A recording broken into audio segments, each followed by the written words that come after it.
So you can see here this problem was also asked in GATE 2004, and in 1 mark the problem was a subnet has been assigned a subnet mask of 255.255.255.192. Then what is the maximum number of hosts that can belongs to this subnet?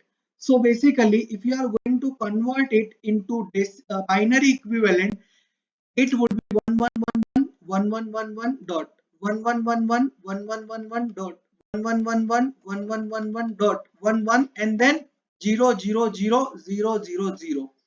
So if you are going to see that these bits up to these bits, they all are network bits. They all are network ID bits.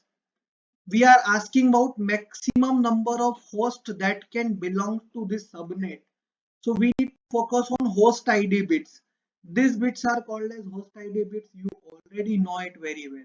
These are called as host ID bits. How many bits are these? 6.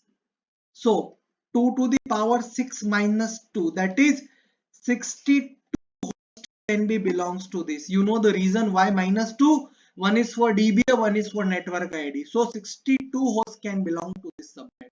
This was the problem. I hope everybody is clear with such kind of problem now.